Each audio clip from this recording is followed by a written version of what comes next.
Yan, magandang gabi po sa inyong lahat.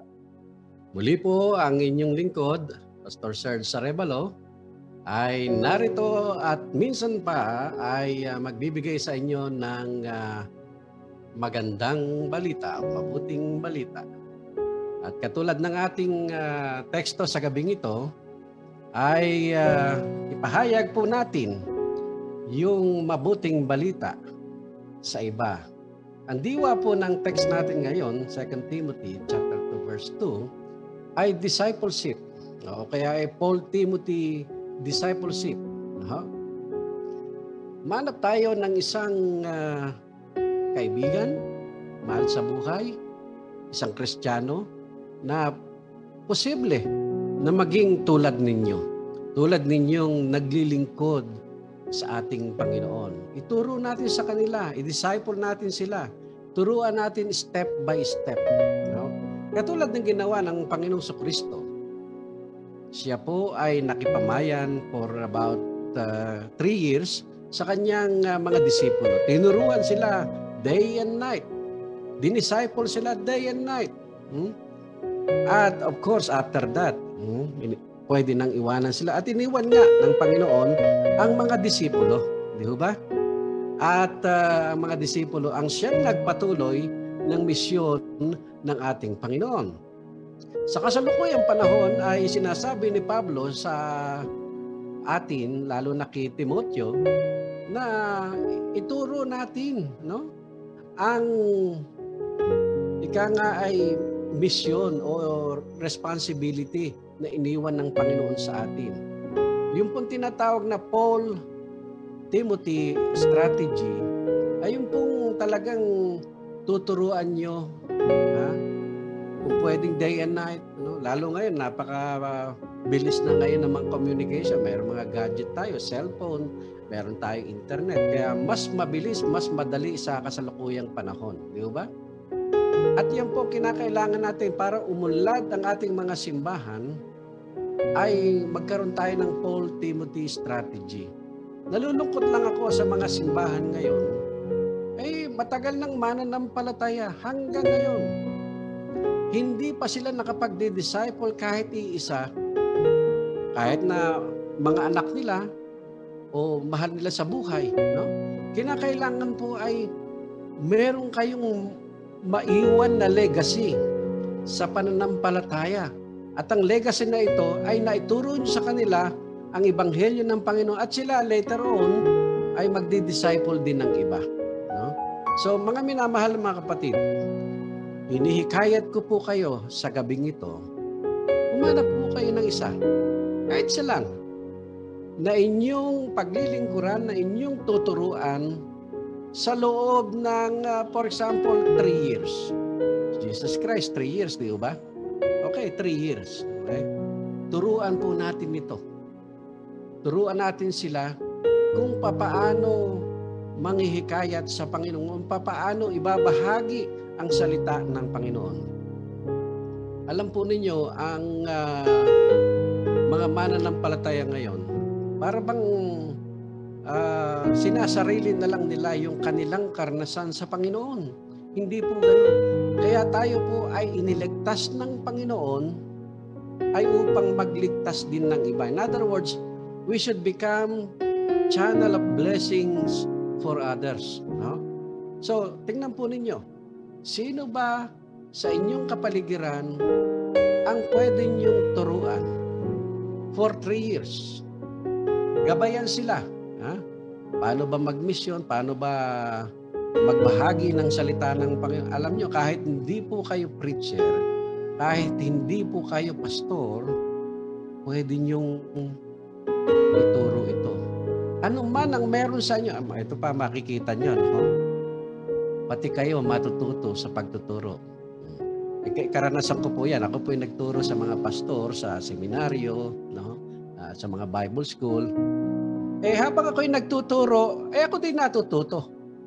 Hindi lang ako natututo sa mga binabasa ko, natututo din ako sa mga estudyante ko.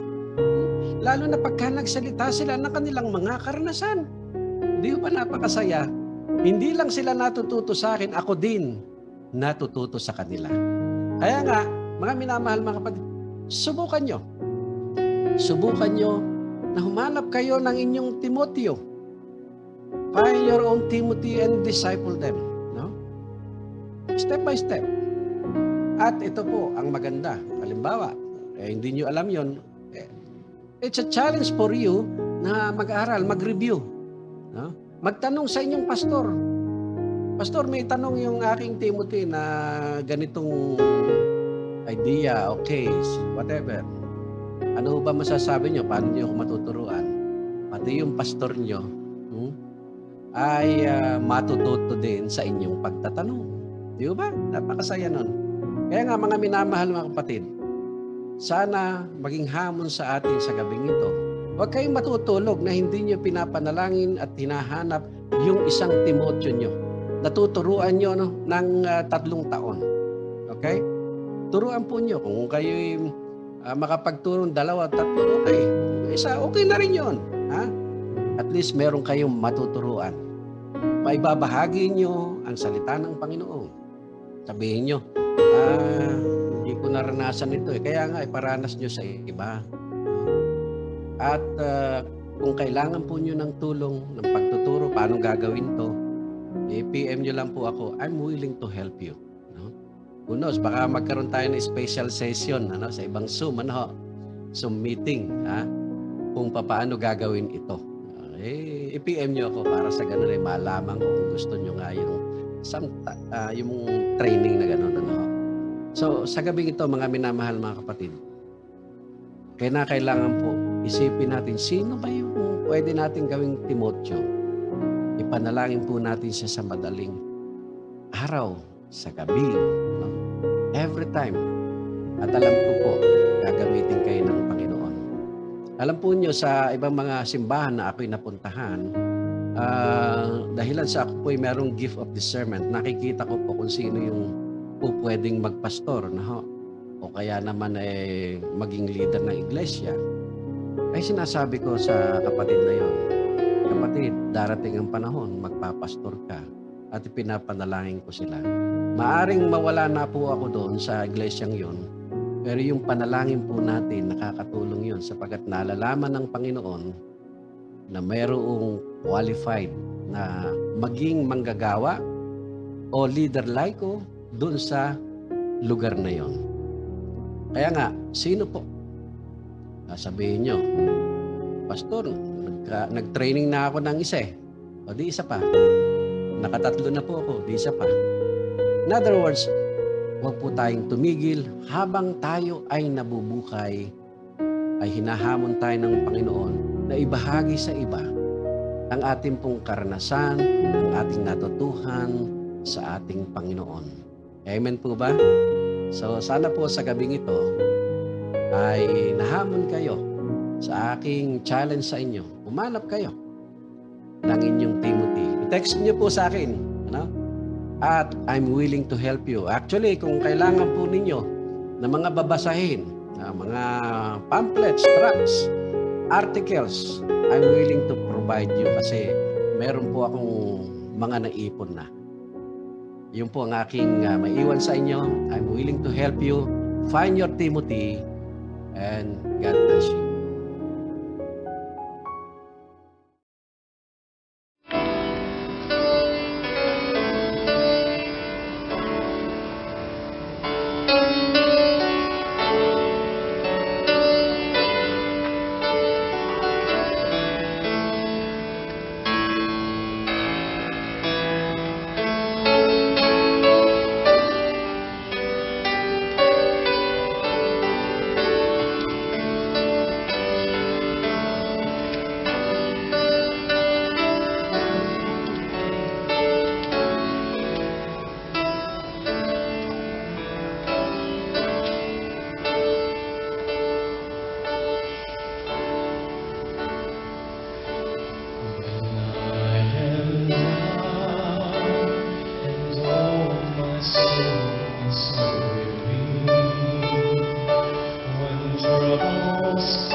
Magandang gabi po sa inyo lahat at titignan naman natin ang mga kapatid nating humihiling ng panalangin. Ang isa po nating kaibigan, si Dr. Clara P. Aguilar Gonzales ay naghahanap po ng dugo, kahit anong klase pong dugo. Kung kayo po ay nagnanasa na magkaloob ng inyong dugo, tumulong sa kanya, ay mangyari lang pong tawagan siya. Yan. Kung hindi niyo po alam, i-PM niyo po ako at gagawa po tayo ng paraan upang makontak niyo si Dr. Clara P. Gonzales. Si Dr. Clara P. po ay asawa po ng pastor at profesor sa Wesleyan University. Kaya kung kayo po ay nakikinig sa pagkakataong ito, lalo na po yung mga taga-Wesleyan, naghahanap po ng dugo para kay Dr. Clara P. Gonzales at kontakin po niyo siya upang malaman niyo ang iba pang mga information. Sa pagkakataong ito ay nabasa po natin sa ating mga slides, di ba? Yung iba-iba mga panalangin natin. Yan po yung mga padala at binigay sa atin ng mga concerned people. At gayon din po, ating patuloy na panalangin ang pamilya ng Azorin sa Talabutab Norte, General Natividad, Nueva Ecija. Sapagkat yumao ang kanilang ama ng tahanan at ililibing po sa Sabado ng umaga alas 8. Yan. Atin pong binabati ang mga prayer warriors na kasama po natin sa gabing ito. Si Adelira Arosena, yan. At ang sabi niya, pakisama din po sa prayers ang auntie namin sa mother's side, Eupemia Libunao Arcil. Meron siyang severe COVID. Malulungkot tayo pagka nakakarinig tayo ng may sakit tulad nito. Sama po natin sa panalangin itong ating kapatid na si Eupemia. At gayon din po lahat ng mga may COVID, may karamdaman sa panahon na ito. Matagal pa bago tayo iwanan itong COVID na ito. Kaya sa akin po, ang lesser evil natin ay magpabakuna po tayo. Kahit po anong klaseng bakuna yan, tanggapin po natin sapagkat sabi ko nga, lesser evil, upang sa ganon ay kung tayo po ay tamaan itong COVID na ito, hindi tayo masyadong ay mapipinsala. Yun po, may panlaban tayo. Wala tayong magagawa. Marami din po mga fake news ngayon na naninira tungkol sa mga vaccine na ito. Sabihin natin, hindi natin alam ang katotohanan. Hindi tayo mga scientists. Ang pwede lang magsabi niyan ay WHO at DOH. Kaya sana po ay sa aking palagay, paniniwala, para tayo po ay hindi masyadong magkasakit. Hindi ko sinasabing pagka kayo po ay nagpabaksine, hindi kayo magkakasakit. Meron po akong alam ng mga kapatid natin na nagpabaksin pero nagkasakit din po. Pero hindi sila masyadong napinsala nung COVID-19 na ito. Kaya malaking tulong po ito. Nanonood, nakikinig ngayon si Mrs. Angelina Pagba sa Fairview. Sila po yung ating masugid na taga-subaybay mula sa Quezon City. Kasama din po natin si Reverend Jerry Dumaya. Yan. Kanina ay nagpabakuna rin siya. Yan. Sabi ko nga nakakaantok yung Pfizer. Ako ganun 2 araw akong inaantok. Pagkatapos kong magpabakuna doon sa SM, pumunta ako sa kotse ko, natulog ako ng 2 oras. Sapagkat di ko kayang hindi matulog. After that, kumain ako, umuwi ako. Pagdating ko rito sa bahay, ay inantok na naman ako. Ilang araw yun na puro antok. Ganun lang naman, hindi po ako nilagnat, hindi inubo, at ngayon po okay na. Kasama natin ang mga kapatid natin sa Joklim UMC. Magandang gabi po. Ang sabi po nila, magandang gabi po. Patuloy kayong pagpalain ng ating Panginoon. Kasama natin si Marites Domingo Enriquez. Salamat po sa inyong pagsama sa gabing ito. Yan. Meron kasing nasa kwan dito, Vietnam, hindi ko naintindihan yung kanyang pangalan at bula-bulati yung kanyang sulat dito. No? Alam niyo naman yung penmanship nila doon or yung kanilang wika. Ano? Hindi po natin mabasa. Anyway, salamat po. At kahit po sa Vietnam ay may nakikinig sa atin. I'm not sure lang kung naintindihan nila yung ating wika. But anyways, nagkakaintindihan po tayo sa panalangin kahit anong wika yan. Ano? Sabay-sabay tayong manalangin kahit anong wika. Nakikinggan tayo ng ating Panginoon. Ano? Yan. So, I hope meron pang ibang mga sasali pagkatapos ng ating programa sa gabing ito. Ano? At tayo po yung papatuloy sa gabing ito sa pananalangin. Atin pong ipanalangin si kapatid na Eupemia Libunao Arcil or Arcili. Anyway, si kapatid na Eupemia, nawa po ay gumaling na siya dito sa COVID-19 na ito at gayon din yung ibang mga nagkasakit. Let us pray. Aming Ama't aming Panginoon, sa pagkakataong ito, lumalapit kami sa iyo sa diwa ng kapakumbabaan at pagmamahal. Aming tinataas sa iyo, O Diyos, ang mga kapatid namin na nagdaraos ng kanilang kaarawan sa linggo na ito at nagdaos ng kaarawan ng karang linggo. Dalangin po namin, O Diyos, patuloy mo silang hipuin, pagpalain, at gabayan, ipagkaloob po sa kanila ang mga pangarap nila sa buhay. Yung mga nagdaraos ng anibersaryo ng kanilang kasal, ng kanilang simbahan, patuloy mo silang iingatan, O Diyos. Pumagitna ka sa kanila at ipagkaloob po sa kanila ang kanilang mga pangarap sa buhay. Dinadalangin po namin, O Diyos, sa mga kapatid namin na merong karamdaman, iba-iba po ang karamdaman nila. At nawa po ay ikaw ang humipo sa kanila at magpagaling sa kanila. Aming nilalapit sa iyo ang kapatid na Eupemia, sama siya naroon ngayon. Ipuin mo po siya at ikaw magpagaling sa kanya. Gayun din po, O Diyos, si Dr. Clara P. Gonzales.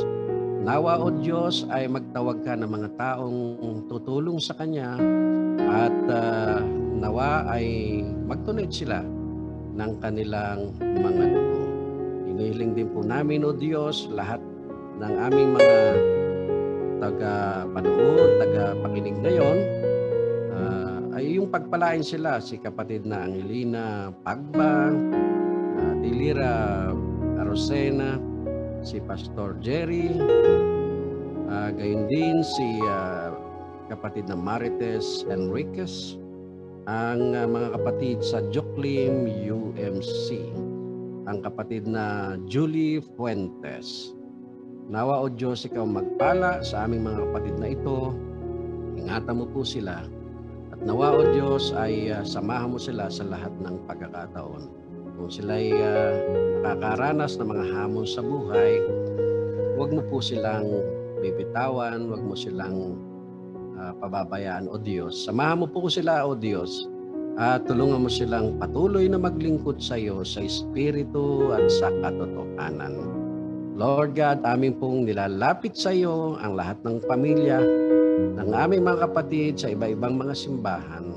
Saman sila naroon, bigkisin mo sila ng iyong pagmamahal at tulungan po sila sa ganitong kapanahonan. Kung mayroon pong nagagahol sa salapi, sa pagkain, sa gamot o ano paman, O Diyos, nawa wag mo silang kalimutan na pagpalain. Alam po namin, O Diyos, na Ikaw ay Diyos ng pagpapala at Ikaw ang magpapala sa aming mga kapatid na ito. Kung mayroong kaming nakalimutan, O Diyos, na banggitin sa iyo, alam po namin na bago namin ito idulog sa iyo, ay pinakinggan mo na ang mga ito sapagkat hiniling namin ito alang-alang kay Kristo Jesus na aming Panginoon at tagapagligtas. Amen. Amen.